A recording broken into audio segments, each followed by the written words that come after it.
Hey les fans de ciné, ici Critiqueur. Accrochage, embouteillage, ralentissement, refus de priorité, la route est un vecteur de stress non négligeable. Allez, soyez honnête, ça vous arrive souvent de vous énerver derrière votre volant, non? Vous pensez être victime du système routier? Ou au contraire être le bourreau ultime des mauvais conducteurs? Vous sentez votre vie perdre toute consistance dès que vous enclenchez le moteur? Ne vous inquiétez pas, j'ai la solution.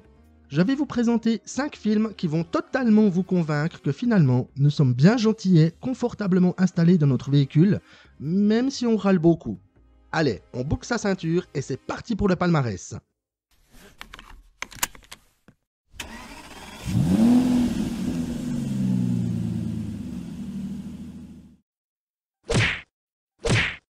Gavin, un avocat devant remettre un dossier important au tribunal, et Doyle, un agent d'assurance se rendant à l'audience pour la garde de ses enfants, ont un léger accrochage sur la route.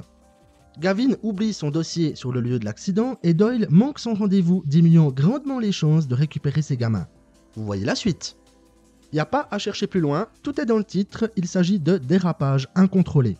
Avec Ben Affleck et Samuel L. Jackson, le film nous présente les deux hommes en confrontation dans une guerre ouverte sans concession à cause d'un contretemps sur la route. Y a pas à dire, même les actes les plus immoraux et dangereux semblent être légitimes quand il s'agit de se donner raison. Et dire qu'un constat aurait pu régler tout ça. Mon écran dit le contraire.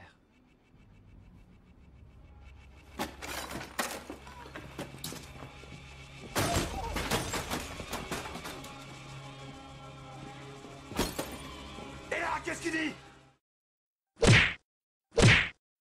Hans et Diana prennent la route avec leurs deux filles pour passer des vacances chez les grands-parents.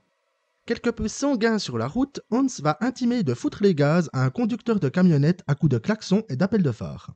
À partir de là, l'étrange conducteur affublé d'un costume d'exterminateur n'aura de cesse de les traquer pour leur apprendre la politesse. Thriller belgeo-néerlandais, le tueur de l'autoroute est une bonne surprise en matière de rage routière. Une famille banale, un père quelque peu tatillon lorsqu'on y met un volant entre les mains, et un antagoniste qui extermine tant la vermine que les amateurs de conduite dangereuse, on tient une fable contemporaine pleine de tension et de vitesse. En cas de ralentissement sur l'autoroute, on se rabat et on attend que ça passe. Arrête, ça sert à rien de faire de la provocation. C'est lui qui a commencé.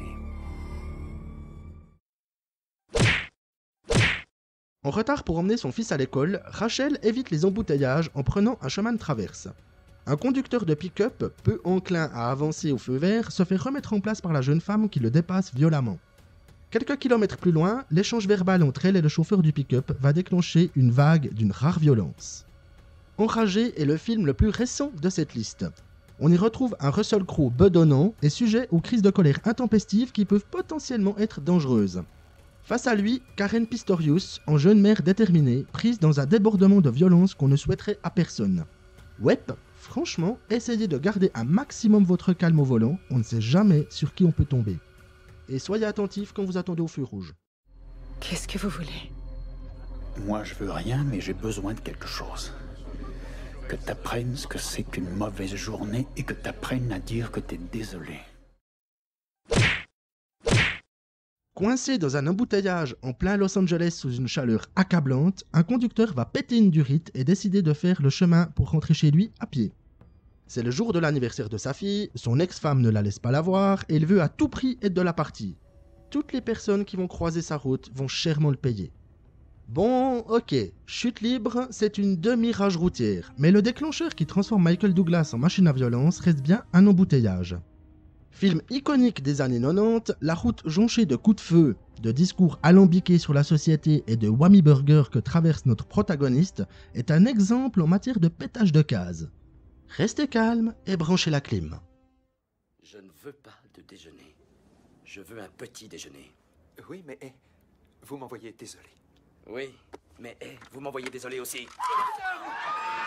Non, non, non, non, non, non, pas de panique, hop là, hop, oh là, on se calme, tout le monde, asseyez-vous là-bas. Monsieur... David, représentant en informatique de son état, se retrouve très souvent en voyage.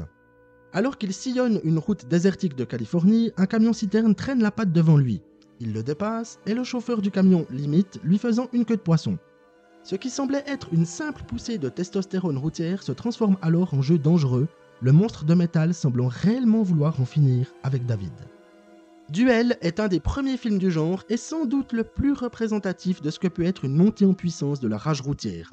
Le mystère entourant le camion et son chauffeur, la rutilance de la Plymouth vaillante de David, le face-à-face type western des deux protagonistes, le tout tendu à souhait avec un final magnifique, malgré le fait qu'il s'agisse en fait d'un téléfilm, ça reste du grand cinéma. Sur la route, allez-y mollo sur l'accélérateur. Eh ben, t'en as mis du temps, pauvre con.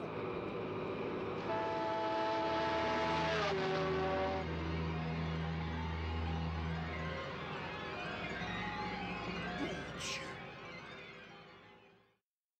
Et vous ragez facilement derrière votre volant? Sur la route, vous êtes plutôt le chasseur ou la proie? Connaissez-vous d'autres films représentatifs de cette arène du bitume?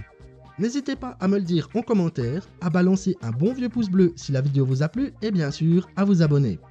Conseil de palmarès, pour la détente en voiture, faites-vous une compile des génériques de dessins animés des années 80 et 90 et écoutez-la à fond.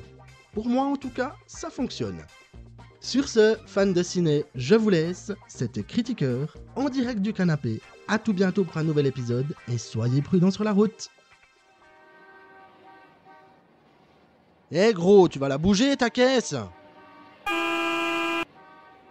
Mais c'est pas vrai. Bon, il reste plus qu'une chose à faire.